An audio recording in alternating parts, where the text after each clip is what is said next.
Hi friends, ಇವತ್ತಿನ ವಿಡಿಯೋದಲ್ಲಿ ಪಾಲಕ್ rice ಮಾಡ್ತಾಯಿದ್ದೀನಿ. ತುಂಬಾ ಲಂಚ್ ಬಾಕ್ಸ್ಗೆಲ್ಲ ತುಂಬಾ ಟೇಸ್ಟಾಗಿರುತ್ತೆ. ಬೇಗನೆ ಪ್ರಿಪೇರ್ ಮಾಡ್ಕೊಬೋದು. ಬನ್ನಿ ವಿಡಿಯೋದಲ್ಲಿ ನೋಡೋಣ.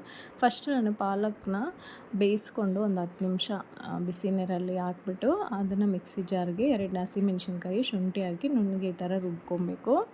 ಒಂದು ಬಾಣಲಿ ಇಟ್ಕೊಂಡು 2 ಟೇಬಲ್ ಸ್ಪೂನ್ ತುಪ್ಪ, ಒಂದು 2 ಟೇಬಲ್ ಸ್ಪೂನ್ ಎಣ್ಣೆ ಹಾಕ್ಬಿಟ್ಟು ಅದಕ್ಕೆ ಜೀರಿಗೆ, ಒಂದು ಅರ್ಧ ಸ್ಪೂನು ಪಲಾವ್ ಎಲೆ, ಒಂದು ಅರ್ಧ ಇಂಚು ಚಕ್ಕೆ, ಒಂದು ಏಲಕ್ಕಿ, ಒಂದೆರಡು ಲವಂಗ ಹಾಕಿ ಸ್ಪೈಸಸ್ ಎಲ್ಲ ಹಾಕೋದ್ರಿಂದ ಟೇಸ್ಟು ತುಂಬಾ ಚೆನ್ನಾಗಿರುತ್ತೆ.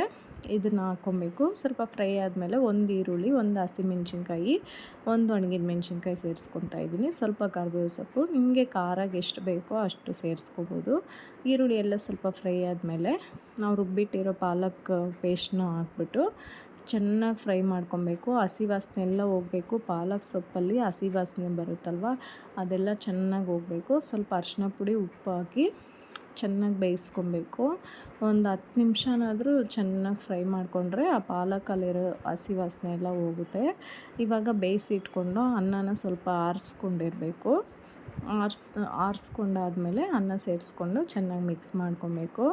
ಅಷ್ಟೇ, ತುಂಬಾ ಈಸಿಯಾಗಿ ಬೇಗನೆ ಆಗೋಗುತ್ತೆ. ಮಕ್ಕಳ ಲಂಚ್ ಬಾಕ್ಸ್ಗೆ ಮತ್ತು ಹಸ್ಬೆಂಡ್ ಲಂಚ್ ಬಾಕ್ಸ್ಗೆಲ್ಲ ಏನು ಮಾಡಬೇಕು ಅಂತ ಅಂದ್ಕೊಂಡಿರೋರಿಗೆ ಇದೊಂದು ಬೇಗನೆ ಸಿಂಪಲ್ಲಾಗಿ ಮಾಡಿಕೊಡ್ಬೋದು. ಪಾಲಕ್ ಸೊಪ್ಪು ಹೊಂದಿದ್ರೆ ಆರಾಮಾಗಿ ಈ ಥರ ಟೇಸ್ಟಿಯಾಗಿ ಹೆಲ್ದಿಯಾಗಿ ಮಾಡಿಕೊಡ್ಬೋದು. ಬೇಗನೆ ಆಗೋಗುತ್ತೆ. ಪ್ಲೀಸ್ ನನ್ನ ಚಾನಲ್ನ ಯಾರೆಲ್ಲ ಹೊಸ್ದಾಗಿ ನೋಡ್ತಾ ಇದ್ದೀರಾ ಸಬ್ಸ್ಕ್ರೈಬ್ ಮಾಡ್ಕೊಂಡು ಈ ವಿಡಿಯೋ ಪೂರ್ತಿಯಾಗಿ ನೋಡಿ. ನಿಮ್ಗೇನಾದ್ರು ಇಷ್ಟ ಆದರೆ ಲೈಕ್ ಮಾಡಿ, ಶೇರ್ ಮಾಡಿ. ಪ್ಲೀಸ್ ನೀವು ಟ್ರೈ ಮಾಡಿ ಕಮೆಂಟಲ್ಲಿ ತಿಳಿಸಿ ಹೇಗಿದೆ ಅಂತ. Thank you.